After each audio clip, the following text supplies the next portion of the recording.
الحمد لله رب العالمين، والصلاة والسلام على رسوله سيد الأنبياء والمرسلين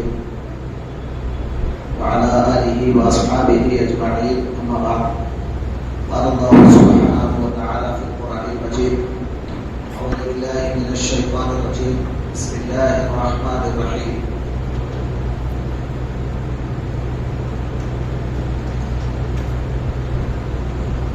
ثاني اثنين إذ هما في الغار إذ يقول لصاحبه لا تحزن إن الله معنا.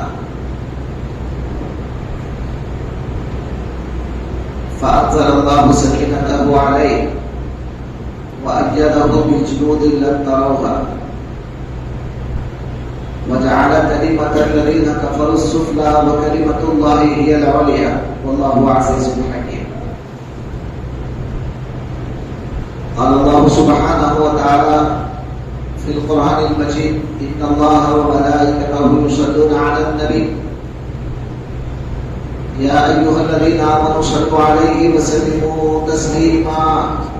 اللهم صل على سيدنا وشفيعنا وحبيبنا ونبينا ومولانا محمد وعلى آل سيدنا ومولانا محمد النبي الأمي الذي قرنت البركة بذاته ومحياه وتعطرت العوالم بطيب ذكره ورياه. محترم بزرگوں، میرے عزیز دوستوں، اللہ تبارک و تعالی جل شانہ وعم نوالہ کا بے انتہا و بے طرح فضل ہے کہ اللہ تبارک و تعالی نے آپ کو اور ہم کو پیارے آقا حضور رحمت للعالمین صلی اللہ علیہ وآلہ وسلم کا امتی بنایا. اور اللہ کا شکر ہے کہ اللہ تبارک و تعالیٰ نے الحمدللہ آج آپ کو اور ہم کو یہاں پر جمع ہو کر اس کی عبادت کرنے کے ساتھ ساتھ کچھ دین کی باتیں سننے سمجھنے کی توفیق عطا فرمائی. الحمدللہ. دوستوں بزرگوں، یہ مہینہ جو چل رہا ہے یہ جمادی الاخر، جس کو ہم جمادی الثانی بھی کہتے ہیں، اس مہینے میں ابھی انشاءاللہ تعالی ایک 5-6 دن کے بعد 22 تاریخ کو، یعنی جمادی الاخر کی 22 تاریخ کو خلیفہ اول حضرت سیدنا ابو بکر صدیق رضی اللہ تعالیٰ عنہ کا یوم وصال ہے، یعنی ان کے انتقال کا دن ہے. تو امت کے لیے حضرت ابو بکر صدیق رضی اللہ تعالیٰ عنہ نے کیا کیا اور ان کے جو حالات ہیں مختصر، چونکہ وہ اتنے عظیم الشان خلیفہ ہیں کہ ان کے بارے میں بڑی بڑی کتابیں ہیں باقاعدہ. اب وہ تمام چیزیں تو بیان کرنے کا موقع نہیں ملے گا. مختصر طور پر حضرت صدیق اکبر رضی اللہ تعالیٰ عنہ کے متعلق چند باتیں انشاءاللہ تعالیٰ ہم سنیں گے. اس کی وجہ کیا ہے؟ اب آپ بولیں کہ حضرت یہ سننے کی ضرورت کیا ہے ہمیں؟ تو اس کی ایک وجہ یہ ہے، حضور اکرم صلی اللہ علیہ وآلہ وسلم نے ارشاد فرمایا: علیکم بسنتی وسنت خلفاء الراشدین المہدیین. تمہارے اوپر میری سنت بھی ضروری ہے اور میرے جو خلفاء راشدین ہیں ان کی سنت بھی تمہارے اوپر ضروری ہے. تو اس حدیث کے اعتبار سے حضور اکرم علیہ السلام کی سنت میں بھی آپ کو ہم کو چلنا ہے. حضرت ابو بکر، عمر، عثمان و علی جتنے جو خلفاء راشدین ہیں ان کی سنتوں پر بھی آپ کو اور ہم کو چلنا ہے. تو حضور اکرم علیہ السلام نے ہم کو پابند کر دیا: علیکم بسنتی وسنت خلفاء الراشدین المہدیین. فرمایا کہ تمہارے اوپر میری سنت واجب ہے، میرے خلفاء راشدین کی سنت بھی واجب ہے. اب اسی لیے سب سے پہلے جو خلیفہ ہیں خلیفہ اول، ان کے متعلق چند باتیں ہم سنیں گے. اللہ تبارک و تعالی اسلام کو ایک ایسا خلیفہ عنایت فرمایا جو قیامت تک ان کے اخلاق، ان کی عادتیں، ان کے اطوار، ان کی سخاوت، ان کی سچائی، کون سے بھی معاملے میں ان کا مقابلہ اگر کرنا چاہے تو دنیا کوئی بھی آدمی ان کا مقابلہ نہیں کر سکتا، کیونکہ اللہ تعالیٰ نے تمام کمالات، تمام صفات کو ایک شخصیت میں اللہ نے جمع کیا ہے. وہ شخصیت ہے حضرت صدیق اکبر رضی اللہ تعالیٰ. اب ذرا میں مختصر طور پر روشنی ڈالوں. حضرت ابو بکر صدیق رضی اللہ تعالیٰ رسول اللہ صلی اللہ علیہ وآلہ وسلم سے عمر میں 2 سال چھوٹے ہیں، 2 سال 2 مہینے چھوٹے ہیں، لیکن بچپن سے زمانے جاہلیت میں، اب آپ جانتے ہیں کہ حضور کے آنے سے پہلے دنیا میں کیا تھا؟ شرک کی گندگی، کفر کی گندگی، بتوں کی گندگی، ایک دوسرے پر ظلم کرنا، عورتوں کو زندہ دفن کر دینا، بچیوں کو، اور ایک دوسرے کے حق تلفی کرنا، شراب بے انتہا پینا. تو یہ تو روزمرہ کی بات تھی. لیکن حضرت ابو بکر صدیق رضی اللہ تعالیٰ عنہ کے متعلق یہ ساری روایتیں موجود ہیں کہ آپ نے زمانے جاہلیت میں، زمانے جاہلیت تو سمجھتے نا، زمانے جاہلیت کا مطلب یہ ہے کہ حضور 40 سال کی عمر میں نبوت کا اعلان کیا. تو 40 سال سے پہلی والی جو زندگی ہے، اور اس زمانے میں بھی جتنے لوگ حضور کے ساتھ تھے، وہ جو بھی زمانہ گزرا ہے اس کو زمانے جاہلیت کہا جاتا ہے، کیونکہ ابھی نبوت کا اعلان نہیں ہوا. اللہ تبارک و تعالیٰ کے رسول علیہ السلام نے اپنے آپ کو اعلان نہیں فرمایا کہ میں اللہ کا نبی ہوں. تو اس سے پہلے جو بھی زمانہ گزرا ہے اس کو ہم زمانے جاہلیت کہتے ہیں. اس زمانے میں بھی حضرت ابو بکر صدیق رضی اللہ تعالیٰ عنہ نے کبھی بھی زندگی میں شراب کو ہاتھ نہیں لگایا. زندگی میں کبھی بھی شراب کو ہاتھ نہیں لگایا. حالانکہ ساری دنیا اس وقت شراب پیتی تھی، مگر حضرت ابو بکر صدیق رضی اللہ تعالیٰ عنہ نے زندگی میں کبھی شراب کو ہاتھ نہیں لگایا، کسی پر ظلم نہیں کیا، کسی کی حق تلفی نہیں کی. تو یہ سب کیا ہے؟ یہ تمام خوبیاں پہلے ہی سے حضرت ابو بکر میں موجود تھی. اور سرکار دو عالم صلی اللہ علیہ وآلہ وسلم نے ایسے نیک لوگوں کو اپنا دوست بنایا. رسول اللہ صلی اللہ علیہ وآلہ وسلم نبوت کا اعلان کرنے کے بعد حضرت ابو بکر جب مسلمان بنے، جب سے دوستی نہیں ہے دونوں کی، اس سے پہلے ہی سرکار دو عالم کے بچپن کے دوست ہیں، یہ فرینڈ ہے، سرکار دو عالم کے بچپن کے دوست ہیں. اور آپ کو پتا ہے ایک بچپن کا جو دوست ہوتا ہے اپنے دوست کے بارے میں ساری چیزیں جانتا ہے، ہر ایک راز جانتا ہے. اور یہ دوست بڑا ہونے کے بعد اگر یہ بولے بھائی میں اللہ کا نبی ہوں، تو دوسرا دوست کیا بولے گا؟ چلو حضرت بچپن سے کیا ہے میرے کو معلوم نہیں ہوتا. تو آج کل ہوتا نا عام طور پہ. لیکن حضرت ابو بکر صدیق رضی اللہ عنہ بچپن سے سرکار کے دوست ہیں، لیکن جیسے ہی سرکار دو عالم نے نبوت کا اعلان کر دیا، سب سے پہلے حضرت ابو بکر مسلمان بن گئے. مردوں میں، بڑے لوگوں میں، مردوں میں حضرت ابو بکر صدیق مسلمان بن گیا. اور سرکار نے کیا فرمایا؟ میں نے اسلام جب پیش کیا ہر ایک کے سامنے تو ذرا سوچا، تھوڑا سا سوچا قبول کروں یا نہ کروں، کیا اسلام صحیح ہے یا نہیں ہے. تھوڑا سوچا، تھوڑا ٹائم لیا، اس کے بعد مسلمان بنا. لیکن بلا تعقل، بغیر سوچے کے، بغیر غور و فکر کرے کے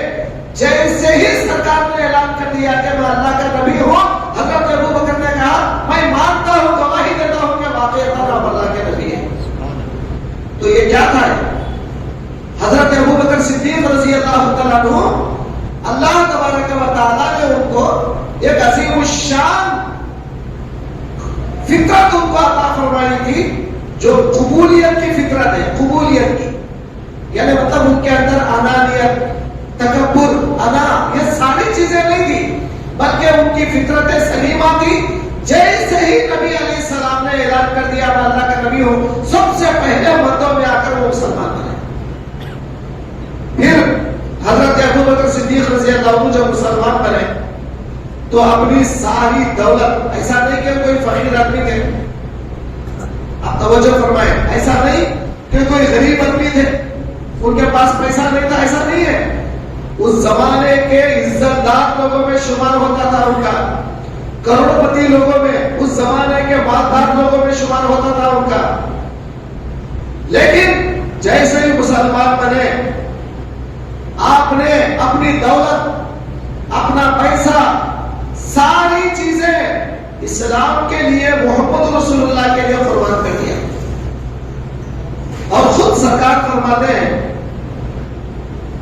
ہر ایک آدمی کا جو پیسہ ہوتا ہے وہ اگر مجھے خرچ کرنا ہوتا تو مجھے پوچھ کے خرچ کرنا ہوتا تھا۔ کوئی بھی صحابی کا پیسہ ہے پوچھ کے دینا پڑتا تھا، مگر حضرت ابو بکر کی دولت صدیق اکبر نے کہہ دیا یا رسول اللہ یہ میری نہیں بلکہ یہ آپ کی، آپ جیسا چاہے خرچ کر سکتے ہیں۔ کون بولتا ہے آج کے زمانے میں؟ ایک اپنے دوست کو جن کے اوپر ایمان لایا ہے، کیسے اپنی ساری دنیا کی دولت ان کے اوپر قربان کرتا ہے۔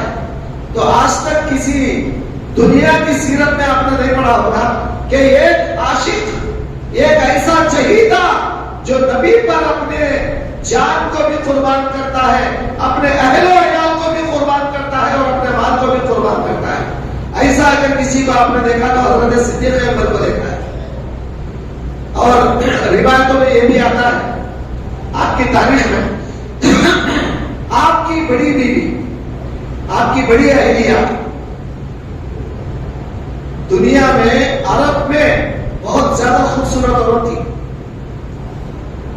سارے عرب کے لوگ حضرت ابو بکر کی بیوی کی خوبصورتی کی مثالیں دیتے تھے، اتنی زیادہ خوبصورت عورت۔ اور حضرت ابو بکر فرماتے ہیں کہ اگر میاں بیوی میں کبھی جھگڑا ہوتا، اب یہ تو کامن بات ہے نا، چھوٹی چھوٹی باتوں میں عام طور پر میاں بیوی میں ہوتے رہتے ہیں، تو کبھی کبھی اگر چھوٹی چھوٹی باتوں میں اگر میاں بیوی میں جھگڑا ہوا تو حضرت ابو بکر فرماتے ہیں مجھے ہی نرم ہونا پڑتا تھا، مجھے ہی عاجز ہونا پڑتا تھا، اور میں ہی جا کے بیوی کو مناتا تھا۔ بیوی کبھی بھی مناتی نہیں تھی مجھے، کیوں؟ میں چھوڑنا نہیں چاہتا تھا، اس لیے کہ وہ پورے عرب میں سب سے زیادہ خوبصورت عورت ہے اور میں اسے چھوڑنا نہیں چاہتا تھا، اسی لیے اگر کچھ بھی کرتی تب بھی جو ہے میں ان کو مناتا تھا جا کر اور ان کو خوش کرتا تھا۔ تو یہ ساری روایتیں موجود ہیں۔ تو اب آپ کو کیا بات کا اندازہ ہو رہا ہے؟ اتنی خوبصورت عورت کون قربان کرے گا؟ مگر جب حضرت ابو بکر صدیق رضی اللہ عنہ مسلمان بنے تو آپ نے اپنی بیوی کو اسلام پیش کیا، فرمایا کہ مسلمان بن جاؤ، اسلام ڈالو، مسلمان ہو جاؤ۔ تو انہوں نے کہا کہ نہیں، میں مسلمان نہیں بنوں گی، تم ایک نئے مذہب کو قبول کر رہے ہو، تم کر لو، میں نہیں کروں گی، مجھے پسند نہیں ہے اسلام۔ جب مسلمان نہیں بنی تو لازم بات ہے کہ شوہر اگر مسلمان ہو، بیوی اگر غیر مسلم ہو، اب طلاق دینے کی ضرورت نہیں، آٹومیٹک دونوں کا طلاق ہو جائے گا۔ اب آپ توجہ کریں اس بات پر، میں کیا مسئلہ بتا رہا ہوں۔ اب آج کل بہت سارے مسئلے چل رہے ہیں ایسے، اگر کوئی شوہر مسلمان ہے، بیوی کرسچینٹی میں جا رہی ہے، طلاق دینے کی ضرورت نہیں ہے، آٹومیٹک طلاق پڑ جائے گی، خود بخود طلاق واقع ہو جائے گی۔ اگر انہیں اسلام کے علاوہ کسی اور مذہب کو اپنائی، خود بخود طلاق واقع ہو جائے گا، طلاق دینے کی بھی ضرورت نہیں ہے آپ کو، کیونکہ اسلام اپنے علاوہ کسی اور کو اپنے رشتے میں منسلک کرنا نہیں چاہتا۔ اسی طرح اگر شوہر اگر اسلام کے خلاف ہو گیا، وہ غیر مذہب میں جا رہا ہے، غلط لوگوں میں جا رہا ہے، پوجا پاٹ کر رہا ہے، سمجھ لینا بیوی کو شوہر سے طلاق ہو چکا، اب جا کے اپنا طلاق کے لیے اپلیکیشن دینے کی ضرورت نہیں ہے۔ یہ اسلام کا ایک اصول ہے، دونوں کا مذہب ایک ہونا چاہیے۔ اگر ایک کا مذہب ایک ہے، ایک کا مذہب ایک ہے، دونوں کا سمسار نہیں ہو سکتا، اور یہ دونوں کا رشتہ اسلام قبول نہیں کرے گا۔ اس بات کو یاد رکھ لیں۔ آپ اگر یہ سمجھیں گے نہیں حضرت میں جو ہے مسجد بناتا ہوں، میں آگے 5 وقت نماز پڑھوں گا، میری بیوی مندر بناتی اور میری بیوی جا کے پوجا کرے گی، نہیں تو ہم دونوں خالی میاں بیوی بن کر رہیں گے، اسلام نہیں مانے گا اس چیز کو۔ دونوں کے بیچ میں جدائی ہو جائے گی، یہ اسلام کا فتویٰ ہے۔ آج کل لوگ جانتے نہیں، آج کل عام طور پر جو پسند کے شادیاں جو کر لیتے ہیں اکثر نوجوان لڑکے، وہ لوگ کیا بول لیتے ہیں، بھائی تو اپنے مذہب پہ رہا، میں اپنے مذہب پہ رہتا ہوں، تو تیرے مذہب پہ رہا، میں میرے مذہب پہ رہتا ہوں، جی بس دونوں شادی کر لیں گے، کورٹ میرج کر لیں گے، ہو گیا، اب کون سا مذہب والا ہم کو کیا کرے گا۔ اب آپ سوچئے وہ دونوں جو بھی کر رہے ہیں زندگی بھر وہ زنا کاری ہے، اس کو اسلام ایکسپٹ نہیں کرے گا، زندگی بھر کبھی بھی اس کو اسلام ایکسپٹ نہیں کرے گا، جب تک کہ وہ لوگ توبہ کر کے دوبارہ کلمہ نہ پڑھے۔ تو یہ مسئلہ بیچ میں آ گیا تو میں نے آپ کو بتا دیا۔ تو لہٰذا پہلی بات تو یہ ہے کہ غیر مذہب کے لوگوں سے دوستی کرنا ہی نہیں چاہیے، کیونکہ قرآن باقاعدہ منع کرتا ہے، اور اگر کوئی دوستی ہوتی ہے تو اس کو اسلام میں لانے کی کوشش کرے، انہیں مسلمان بننا چاہیے، تمہارے مذہب میں وہ آ جائے، ان کے مذہب میں تم کو جانا نہیں ہے، اگر تم ان کے مذہب میں گئے سمجھ لو کہ تمہارا اسلام سے تعلق ختم ہو چکا۔ دوستو بزرگوں، تو حضرت ابوبکر صدیق رضی اللہ تعالیٰ عنہ کی بیوی اتنی زیادہ خوبصورت تھی، آپ ان کو چھوڑنا نہیں چاہتے تھے۔ حضرت ابوبکر فرماتے ہیں جب کبھی بھی جھگڑا ہوتا سب سے پہلے میں ہی مناتا تھا اپنی بیوی کو، مگر جب میں اسلام لایا، مسلمان بنا، تو سب سے پہلے مجھے قربانی دینی پڑی اپنی بیوی کی، اتنی زیادہ خوبصورت عورت کو مجھے چھوڑنا پڑا۔ اور بیوی یہ سمجھتی رہی ارے جیسا ہمیشہ مجھے منانے آتے ہیں ویسا مجھے آ کے درسیں گے، منائیں گے، اور مجھے جو ہے نا آ کے عاجزی کریں گے، منت کریں گے اور میرے پاس آ جائیں گے، یہ سمجھتی تھی۔ مگر صدیق اکبر نے اسلام قبول نہ کرنے پر زندگی بھر ان کی صورت دیکھنا گوارا نہیں کیا۔ یہ ہے اسلام کی محبت، ایمان اس کو کہتے ہیں، اسلام اس کو کہتے ہیں۔ اسلام یہ نہیں یا آ کر 2 رکعت نماز پڑھ لے، باہر جا کر بیوی اگر پوجا پاٹ کر رہی ہے وہاں جا کر اس کے ساتھ بستر پہ سوئے، یہ اسلام نہیں ہے۔ حضرت ابوبکر صدیق اپنے طریقے میں ساری دنیا کو یہ بتا رہے ہیں وہ بیوی کتنی خوبصورت کیوں ہو، پہلے تم کو اس کو چھوڑنا پڑے گا کیونکہ اس کا مذہب الگ ہے۔ اور قرآن بھی کیا کہتا ہے، میں قرآن کے آیت کہتا کہ بتا دیتا ہوں آپ کو۔ پارہ نمبر 2 اللہ تعالیٰ فرماتے ہیں وَلَا تَنْكِحُوا الْمُشْرِكَاتِ حَتَّى يُؤْمِنَّ وَلَا أَمَةٌ مُؤْمِنَةٌ خَيْرٌ مِّن مُشْرِكَةٍ وَلَوْ أَعْجَبَتْكُمْ وَلَا تُنْكِحُوا الْمُشْرِكِينَ حَتَّى يُؤْمِنُوا وَلَعَبْدٌ مُؤْمِنٌ خَيْرٌ مِّن مُشْرِكٍ وَلَوْ أَعْجَبَكُمْ أُولَٰئِكَ يَدْعُونَ إِلَى النَّارِ وَاللَّهُ يَدْعُو إِلَى الْجَنَّةِ وَالْمَغْفِرَةِ بِإِذْنِهِ۔ تو اللہ تعالیٰ کیا کہنا چاہتے ہیں اس میں؟ ایک صحابی تھے، مکے کے صحابی تھے، مکے میں ایک عورت سے محبت تھی، ان کو ایک عورت کو بہت زیادہ چاہتے تھے اور وہ عورت بھی ان کو بہت زیادہ چاہتی تھی۔ مکے میں جب تک تھے آپس میں وہ لوگ ملتے تھے، باقاعدہ محبت تھی، مگر یہ صحابی اسلام لائے، مسلمان بنے اور حضور کی محبت میں مدینہ منورہ چلے گئے۔ اب توجہ فرمائیں، حضور کی محبت میں مکے سے مدینہ ہجرت کر کے چلے گئے۔ اب جیسے مدینہ منورہ پہنچے، پھر ایک زمانے کے بعد مکہ آئے تو وہ پرانی جو عورت تھی ان کی عاشقہ وہ آئی، آ کے کہا کہ دیکھو تم مدینہ چلے گئے ہو، میں تم سے محبت کرتی ہوں، ہم شادی کر لیں گے۔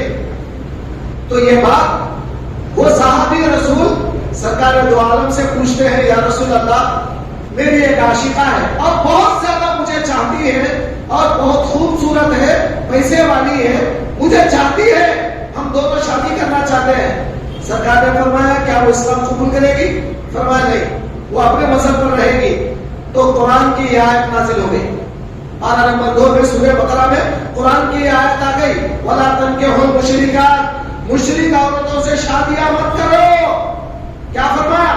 ان کی عورتوں سے شادیاں نہ کرنا، وَلَا تَنكِحُوا الْمُشْرِكَاتِ حَتَّى يُؤْمِنَّ، جب تک کہ وہ مسلمان نہ ہو جائے۔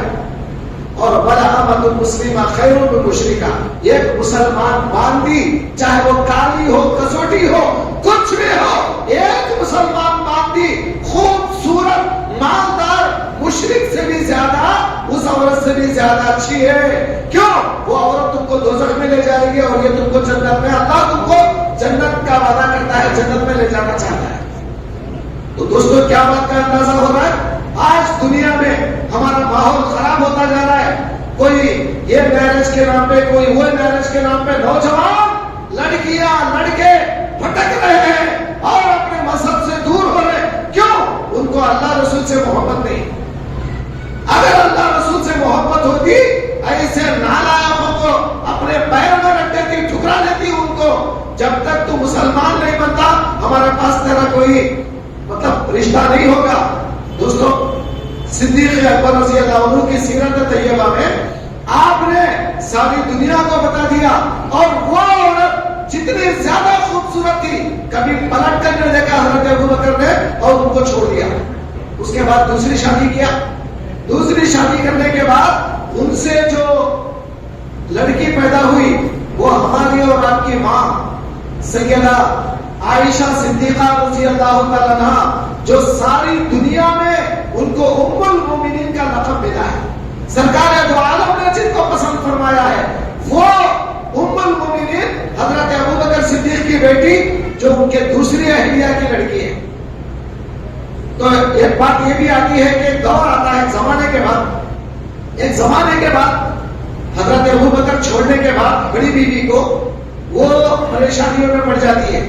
اب لازم بات ہے، جو ایک اللہ والے کو چھوڑی، اب وہ زندگی بھر کبھی اچھا تو نہیں رہے گی، کبھی بھی اس کو جو ہے سکون نہیں ملے گا، زندگی میں پریشان رہے گی۔ آخری حالت یہ آ گئی کہ اس کے پاس کھانے کو کھانا نہیں ہے۔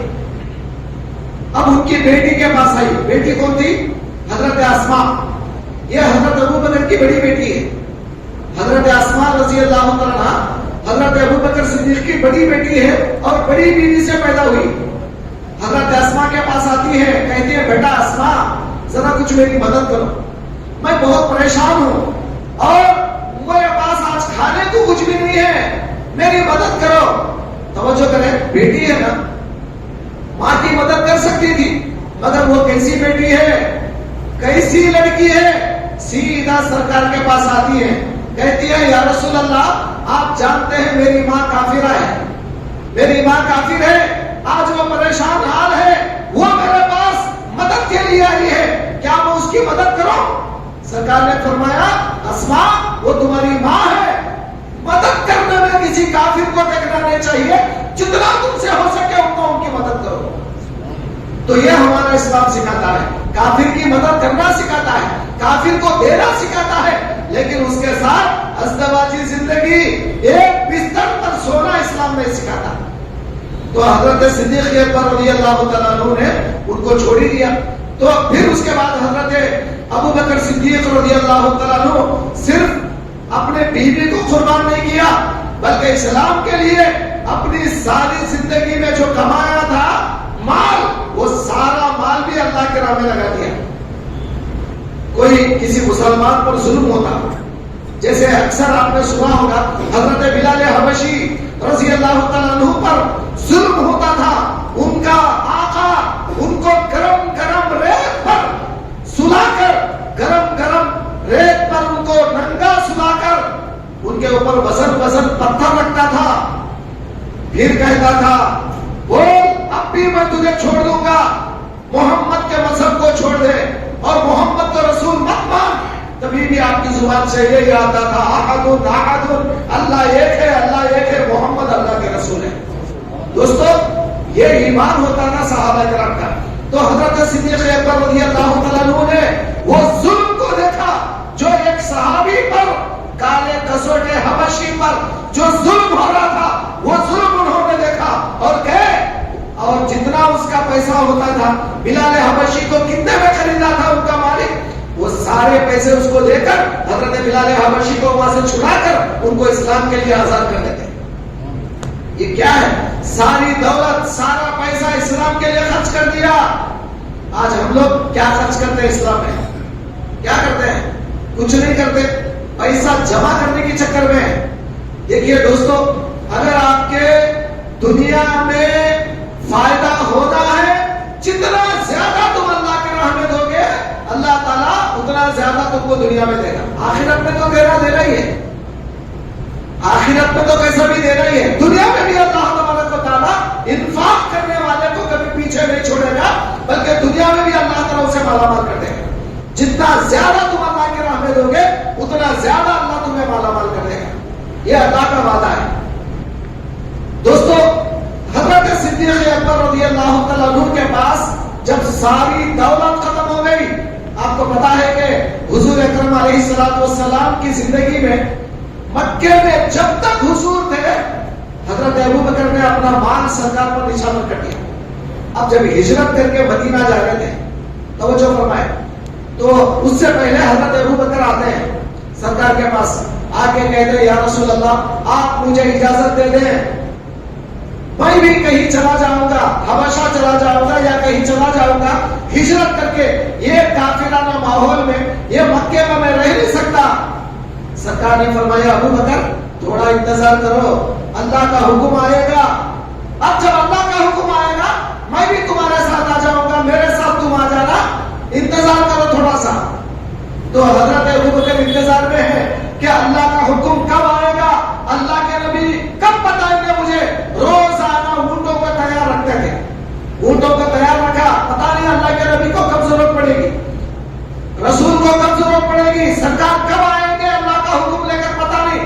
اس لیے اونٹوں کو تیار رکھتے تھے، باقاعدہ پوری تیاری میں تھے کہ مجھے جانا ہے، ہجرت کرنا ہے یہاں سے، وہ بھی رسول کے ساتھ. اب سرکار دو عالم صلی اللہ علیہ وسلم کے ساتھ حالانکہ کئی صحابہ ہیں، لیکن سرکار نے اپنے سفر کے لیے کسی کو نہیں چنا سوائے صدیق اکبر رضی اللہ عنہ. تو حضرت ابوبکر صدیق انتظار میں تھے. سرکار دو عالم کو اللہ کا وہ حکم آ گیا، اے پیغمبر اللہ مکہ چھوڑ کے مدینہ چلے جائیں. تو سرکار دو عالم نے ہجرت کی رات حضرت علی کرم اللہ وجہہ کو اپنے بستر پر سلایا، ساری امانتیں جو ان کے پاس تھی وہ پوری امانتیں حضرت علی کو دے دیا. کہا کہ صبح یہ فلاں فلاں کی امانتیں ہیں وہ دے کر تم بھی میرے ساتھ آنا، میں جا رہا ہوں ہجرت کر کے مدینے کو. اب اس کے بعد سرکار دو عالم حضرت ابوبکر صدیق کے مکان کو تشریف لاتے ہیں. حضرت ابوبکر تو پہلے سے تیار تھے، ساری دولت لے کر، توجہ کریں، ساری دولت لے کر، گھر میں کچھ نہیں چھوڑا. حالانکہ گھر میں بیوی ہے، بچے ہیں، ان کے بابا ہیں، مطلب حضرت ابوبکر کے بابا ہیں، سب لوگ گھر میں ہیں، کچھ نہیں چھوڑا گھر میں. بس ساری دولت لے کر، پتا نہیں سرکار کو کیا ضرورت پڑے گی، ارے میرا گھر تو کیسا بھی چلے گا بات کی بات ہے، مگر رسول کو اگر ضرورت پڑے گی تو کیا ہوگا، میرا پیسہ رسول کے کام آنا ہے. ساری دولت لے کے نکل گئے. چلے جانا اتنا آسان نہیں ہے. دادا حضرت ابوبکر کے والد ابو قحافہ، روایتوں میں آتا ہے ابو قحافہ آپ کی پوتری کو، آپ جانتے ہیں نا پوتری، حضرت ابوبکر کی بڑی بیٹی حضرت اسماء، اس وقت ان کی شادی نہیں ہوئی تھی، حضرت اسماء بچی تھی. پوتری سے پوچھتے ہیں دادا جان حضرت ابو قحافہ، کیا پوچھتے ہیں، اس وقت ابھی مسلمان نہیں ہے، ابو قحافہ ابھی مسلمان نہیں بنے، بعد میں بنے، ایک زمانے کے بعد مسلمان بنے، لیکن اب اس وقت مسلمان نہیں ہے. حضرت ابوبکر جب ہجرت کر کے چلے گئے، ان کے بابا ابھی مسلمان نہیں تھے، کافر تھے. گھر میں حضرت اسماء سے پوچھتے ہیں بیٹا اسماء، تیرا بابا تو محمد کا دیوانہ تو بن گیا، تیرا بابا ابوبکر محمد کا دیوانہ تو بن گیا. اب مجھے تو ایسا سمجھ میں آتا ہے کہ پوری دولت لے کے چل گیا ہوگا، محمد کے پیچھے لٹانے کے لیے پوری دولت لے کے چلے گیا ہوگا، گھر میں بھی کچھ چھوڑا نہیں چھوڑا. اب آپ بولے کیا بولنا چاہیے؟ اگر دادا جی کو یہ بولتی دادا جی گھر میں جو بھی تھا ابا لے کے چلے گئے، اگر یہ بولتی تو دادا کی حالت کیا ہوتی؟ 90 سال عمر تھی ان کی، 90 سال. اب 90 سال کا ایک ضعیف شخص اپنے دل پہ کیا لے گا؟ کیا ہوگا اس کی دل کی کیفیت؟ تو حضرت اسماء اتنی زیادہ ذہین عورت تھی، لڑکی تھی. اب اس نے سوچا کہ میرے دادا کو میرے باپ کے خلاف بزن کرنا نہیں ہے. اگر میرے دادا میرے باپ کے خلاف بزن ہو جائیں گے، یہ آئندہ جو مسلمان ہونے کی علامتیں ہیں وہ بھی ختم ہو جائے گی. نہیں، میرے باپ میرے دادا کو بزن کرنا نہیں ہے اور باپ کو بھی بدنام کرنا نہیں ہے. کیا کرنا ہے؟ اب آپ نے ایک پلان سوچا. کہا کہ دادا جان میں دیکھتی ہوں گھر میں شاید رکھے ہوں گے، کہیں چھپا کے گئے ہوں گے، دیکھ کے آ کے آپ کو بولتی ہوں.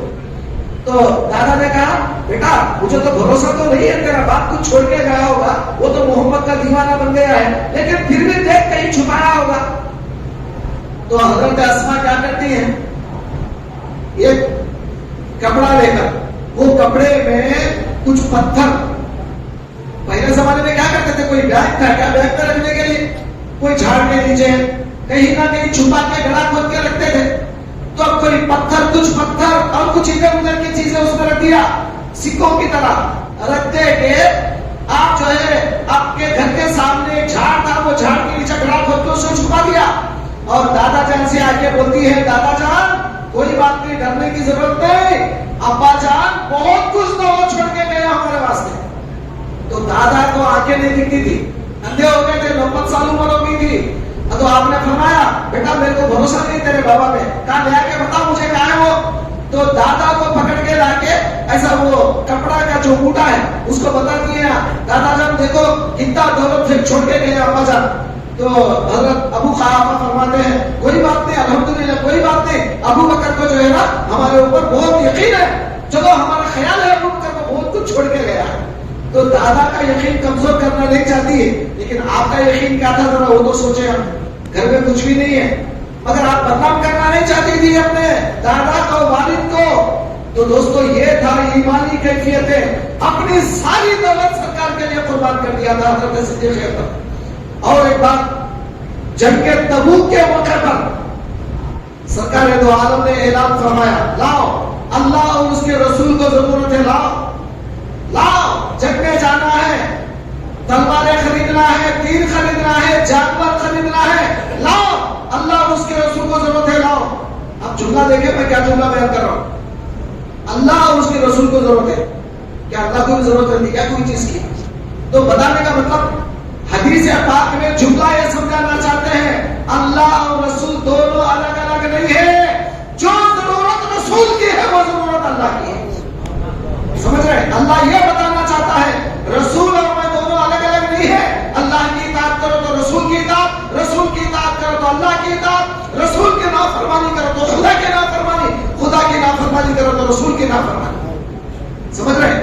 تو حضرت ابو بکر صدیق رضی اللہ تعالیٰ عنہ اب اس اعلان کو سن کر گھر کو جاتے ہیں. گھر کو جا کر کیا کیا؟ پورا گھر صاف کیا، پورا گھر صاف کیا. جو بھی دولت گھر میں تھی جتنا بھی تھا وہ سب لائے ایک کوٹلی بن کر. اور ادھر حضرت عمر فاروق رضی اللہ تعالیٰ عنہ گھر گئے، انہوں بھی اپنی دولت لے کر آئے. کیا کیا؟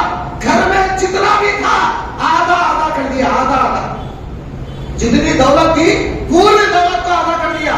اور حضرت عثمان گھر کو گئے، گھر میں جتنی دولت تھی 4 حصے کیا. ایک حصہ حضور کے پاس لے کر آئے، 3 حصے گھر میں چھوڑے. اور وہ ایک حصہ جو حضرت عثمان لے کر آئے وہ حصہ اتنا ڈھیر لگ گیا کہ پوچھو مت، ڈھیر لگ گیا. تو سرکار کیا کرتے تھے؟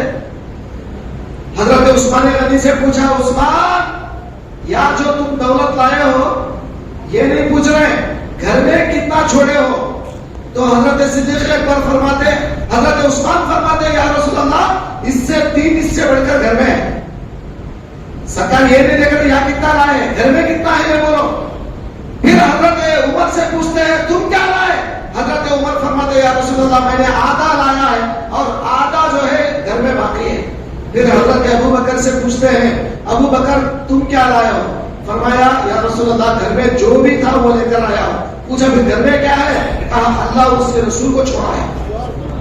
آپ توجہ کریں، عقیدہ بھی بتا رہے حضرت ابو بکر، کل کے وہابیوں کا عقیدہ کیا بولتے ہیں؟ رسول اللہ یہاں، رسول اللہ کو مدینے میں ہے اور یہاں کہاں ہے بولتا ہوں. تو عقیدہ بھی بتا رہے حضرت ابو بکر، ارے لوگوں میرا عقیدہ یہ ہے کہ میرے گھر میں جہاں اللہ ہے وہاں رسول بھی رہتا ہے. تو یہ عقیدہ بھی حضرت ابو بکر دے رہے لوگوں کو.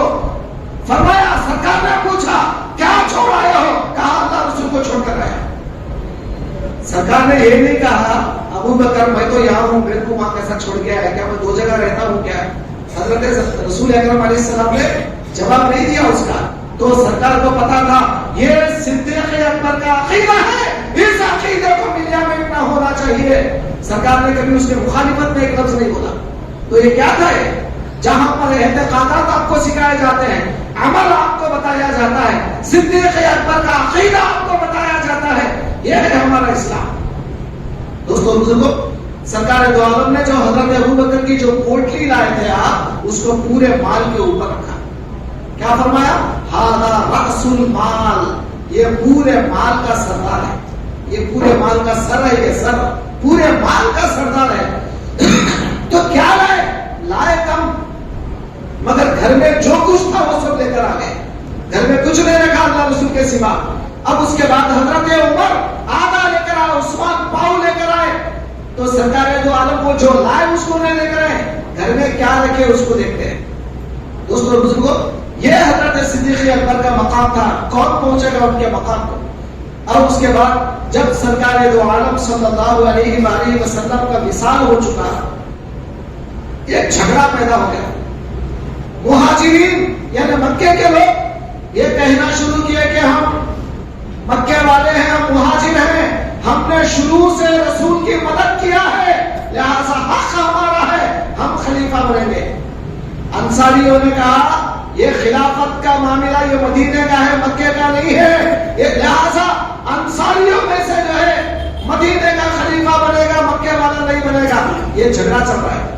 2 دن گزر گئے، فیصلہ نہیں ہو رہا ہے. آخر میں حضرت عمر رضی اللہ تعالیٰ عنہ نے کہا لوگوں ایک کام کرو، کیا تمہارے پاس کوئی ایسا آدمی ہے جو حضرت ابو بکر سے بڑھ کر دینداری میں، دین کے معاملے میں، رسول کی قربت میں، ہر معاملے میں، عبادت میں، ہر ایک معاملے میں ابو بکر سے بڑھ کر کوئی ہے تمہارے پاس؟ اس معاملے میں اگر سب خاموش ہو گئے. کہا کہ نہیں ہے. جب نہیں ہے تو کیوں نہ ہم اس کو اپنا خلیفہ بنا لے، جن کو رسول نے اپنی زندگی میں جو ہے امامت کے لیے آگے بڑھایا تھا، ان کے پیچھے رسول نے نماز ادا کی تھی، ان کو کیوں نہ ہم بڑا بنا لے. تو جب یہ بات سنا تو سارے لوگ خاموش ہو گئے، جھگڑا ختم ہوا اور حضرت صدیق اکبر رضی اللہ عنہ کے ہاتھ پر سارے مسلمانوں نے بیعت کر لیا. تو اب آپ متفقہ طور پر خلیفہ بن گئے. دوستو حضرت صدیق اکبر رضی اللہ عنہ کے بارے میں آپ کو پڑھنا چاہیے. کیوں؟ آج کا زمانہ کیسا ہے؟ آج کل لوگ نیٹ زیادہ دیکھتے ہیں. یہ نیٹ میں اکثر شیعہ حضرات جو ہوتے ہیں، اکثر وہ لوگ کیا کرتے ہیں، حضرت ابو بکر کو گھٹا کر بات کرنا چاہتے ہیں. حضرت صدیق اکبر کی ان کے مراتب کو گھٹا کر بات کرنا سمجھتے ہیں. کیوں؟ کچھ ادھر ادھر کی باتیں، واقعہ کچھ الگ ہے اور یہ لوگ کچھ اپنے طرف سے کچھ بڑا چڑھا کر اس واقعے کو اپنی طرف سے کچھ مسالے لگا کر حضرت ابو بکر کی شان میں گستاخی کرنا چاہتے ہیں. تو اسی لیے امت مسلمہ کا کام ہے کہ حضرت ابو بکر صدیق رضی اللہ تعالیٰ عنہ کے بارے میں مطالعہ کریں، جانیں کہ ہمارے جو خلیفہ اول ہیں وہ کس مرتبے کے ہیں. سرکار دو عالم نے ان کو کتنا چاہا ہے، صحابہ نے ان کا کتنا ادب کیا ہے، کتنا چاہا ہے، یہ چیزیں آپ کو معلوم ہونا ضروری ہے. جب سارے لوگوں نے بیعت کر لیا تو اس وقت سب سے پہلا فتنہ شروع ہوا اسلام میں منکرین زکات کا. کچھ لوگ کھڑے ہو گئے، کہا کہ ہم زکات نہیں دیتے، نماز پڑھیں گے، روزے رکھیں گے، حج کریں گے، لیکن زکات نہیں دیں گے، جیب خالی نہیں کریں گے ہم. تو حضرت صدیق اکبر نے تلوار لے لیا، تلوار نکال لیا، باہر آ گئے، کہا رسول کے دور میں اونٹ کو بننے کی رسی اگر زکات میں آتی تھی، آج اگر نہیں آئی اس کے خلاف میں جنگ کروں گا. حضرت عمر بولے اے ابو بکر اے خلیفۃ المسلمین کیا آپ مسلمانوں سے جنگ لڑیں گے؟ تو حضرت ابو بکر نے کیا فرمایا؟ اے عمر کیا تو نہیں جانتا کہ جیسا نماز فرض ہے ویسا زکات بھی فرض ہے؟ نماز نہیں پڑھنے والا جیسا کفر کے قریب چلا جاتا ہے، زکات نہیں دینے والا بھی کافر بن جاتا ہے۔ آج ہمارے پاس کتنے لوگ ہیں، کتنے مسلمان ہیں، پیسہ جب زیادہ آ جاتا ہے پالیٹکس میں سیٹ کے لیے کھڑے ہونے کی کوشش کرتے ہیں، لیکن پیسہ غریبوں کو بانٹنے کی کوشش نہیں کرتے۔ میں کسی کے بارے میں تنقید نہیں کر رہا ہوں، آپ یہ بات میں باہر جا کر یہ نہیں بولا مولانا فلاں کو بولے مجھے نہیں بولو، میں کسی کے لیے نہیں بول رہا ہوں، کامن بات کر رہا ہوں آپ کو۔ ہمارے لوگوں میں سب سے بدترین بری بات یہ آ گئی ہے، دولت جب اللہ دیتا ہے، پیسہ دیتا ہے، غریبوں کا حق ادا نہیں کرتے، زکات نہیں نکالتے، بلکہ پالیٹکس میں اب دیکھ رہا ہوں آپ کے بعد ایم ایل اے کے سیٹ کو کھڑنا چاہ رہا ہوں، نہیں ایم پی کے سیٹ کو کھڑنا چاہ رہا ہوں، ووٹ 2 پڑتے 4 پڑتے وہ بات کی بات ہے، لیکن پہلے پیسہ اندر سے کھجاتا ہے اس کو، انہیں پیسہ بولتا ہے چلو کچھ کرو کچھ کرو کچھ کرو۔ اب یہ تمام لوگوں میں پیسہ خرچ کر کے اب جب پیسہ پورا ختم ہو جاتا ہے جب بڑھ جاتا ہے، ارے اللہ کے بندے اگر وہی پیسہ زکات نکال دیتا، غریبوں کو اگر دے دیتا، جو محتاج ہے ان لوگوں کو اگر دے دیتا، چن چن کر جہاں جہاں غریب ہے وہاں ان لوگوں کو اگر دیتا، تجھے ووٹ پوچھنے کی ضرورت نہیں، وہ لوگ خود جو ہے تجھے ووٹ دے دیتے۔ حضرت صدیق اکبر رضی اللہ عنہ کیا کرتے تھے؟ خلیفہ بنے تو راتوں میں جاتے تھے، کون محتاج ہے، کون مفلس ہے، کون تنگدست ہے، کون جو ہے کھانے کو کھانا نہیں ہے، یہ دیکھتے تھے۔ اب روایت یہ آتی ہے حضرت ابو بکر کے بعد جب عمر خلیفہ بنے تو حضرت عمر کیا کرتے تھے؟ حضرت ابو بکر کے پیچھے دیکھتے رہتے تھے، لوگ کیا کرتے ہیں، راتوں میں کہاں جاتے ہیں، کدھر جاتے ہیں، کدھر جو ہے کیا کرتے ہیں، کون سا عمل کرتے ہیں، یہ دیکھتے رہتے تھے۔ تو آپ کو پتا تھا کہ ابو بکر رات میں ایک جھوپڑے میں جاتے ہیں، توجہ کریں آپ میرے جملے پر، رات میں کیا کرتے ہیں حضرت ابو بکر؟ ایک جھوپڑے میں جاتے ہیں۔ اب ہر ایک کو شک ہوتا نا، یہ کیا جی یہ رات میں ایک جھوپڑے میں جا رہے ہیں، وہ بھی جنگل میں، سمجھے؟ جھوپڑے میں گئے بندے کو تو کچھ بدماشی کرنے کے بندے دماغ میں آ جاتا نا، شیطان پہلے وہی ڈالتا ہے۔ تو حضرت عمر رضی اللہ عنہ پیچھے تعاقب کرتے ہیں، پیچھے جا کر دیکھتے ہیں ابو بکر کیا کرتے ہیں۔ تو آپ نے دیکھا کہ ابو بکر ایک جھوپڑے میں جاتے ہیں، وہاں ایک بڈھی ہے، اس کا کوئی سہارا نہیں ہے، بوڑھی ہے، کوئی سہارا نہیں، اس کو روٹی گھر میں بنا کے لے جاتے ہیں، روٹی کے ٹکڑے کر کے اس کو کھلاتے ہیں، اس عورت کو کھلاتے ہیں، واپس آتے ہیں۔ یہ عمل دیکھ لیا نا جب آپ خلیفہ بنے، حضرت عمر جب خلیفہ بنے آپ کو وہ بوڑھی یاد آئی، ہاں میرے سے پہلے خلیفہ وہاں جاتے تھے، اس کو روٹی کھلاتے تھے، آپ بھی کیا کریں روٹی بنائے اور وہاں پر گئے وہ جھوپڑے میں روٹی کھلانے کے لیے، وہ روٹی اس کے منہ میں لائے، ڈالتے وہ بڈھی کیا بولی؟ انا للہ و انا الیہ راجعون۔ حضرت بولے کہیں کو پڑھ رہی انا للہ کیوں پڑھ رہی؟ تو بولے یہ دیوالہ ابو بکر کا نہیں ہے، ابو بکر کا انتقال ہو گیا ہے، ابو بکر کا دیوالہ نہیں ہے۔ تو عمر نے پوچھا اے بڑھیا تجھے کیسے پتا کہ یہ دیوالہ ابو بکر کا نہیں ہے؟ تو کہا ابو بکر اگر ہوتا اس کو معلوم تھا کہ میرے منہ میں دانت نہیں ہے، وہ خود چبا کر مجھے جو ہے دیتا تھا، اور آج یہ دیوالہ ثابت آ گیا، میں سمجھ گئی یہ ابو بکر کا نہیں ہے، یہ کوئی اور ہے۔ تو دوستو کیا تھے ہمارے خلفاء؟ حکومت آ گئی من مانی نہیں کرتے تھے، جی حکومت آ گئی من مانی جو چاہے نہیں کرتے، غریبوں کی امداد، غریبوں کا سہارا بنتے تھے، لوگوں کی مدد کرتے تھے، یہ ہمارے خلفاء راشدین۔ تو اسی لیے سرکار نے فرمایا اتبعوا علیکم بسنتی و سنت خلفاء الراشدین المہدیین، تمہارے اوپر میری سنت اور میرے خلفاء راشدین کی سنت ہونا چاہیے۔ تو کیسے خلفاء ہمارے؟ وہ خلفاء کے بارے میں آپ کو پڑھنے کی ضرورت ہے۔ تو دوستو آج ہم لوگوں کو اللہ کے راہ میں جتنا زیادہ ہو سکا اتنا زیادہ نکالنا چاہیے، خیرات کریں، حضرت ابو بکر کی زندگی سے آپ عبرت حاصل کریں۔ اب دیکھیے مسجد میں چندوں کا ڈبہ آتا ہے، صرف کھیکر کھیکر کے جو ہے 10 روپے کا نوٹ نکالتے ہیں، اگر 50 کا نوٹ آتا ہے اگر دبا دیتے ہیں، 10 کا نوٹ نکالتے ہیں، کیوں؟ وجہ کیا ہے؟ اب ہم زیادہ دینا نہیں چاہتے، آپ بسے بھائی 10 بسے، ارے بھائی اگر آپ 10 کی جگہ 50 ڈالیں گے تو آپ کا کوئی نقصان ہونے والا نہیں، یہ سمجھ کر کے کوئی آپ کا فرینڈ مل گیا اور آپ نے اس کو چائے پلا دیا دیا, ایک دو چائے پلا دی تو ہو گئے 30-40 روپے آپ کے. اور چائے کے جگہ پہ نفس آتا ہے, پیسے دے رہا بیچاروں میں, پیسے دے تو نہیں حضرت میں دیتا, نہیں حضرت میں دیتا ہوں. وہاں کہ ان کو پیسہ خرچ کرنا دل بول رہا ہے اور یہاں کیوں نہیں دل بول رہا ہے, تو سمجھ لینا کہ شیطان آپ کو دنیا میں دھوکہ دے رہا ہے. عزت نفس کے لیے پیسہ خرچ کراتا ہے اور جہاں اللہ کا معاملہ آتا ہے وہ پیسے کو دبا دیتا ہے. تو یہ چیز کا خیال رکھیں.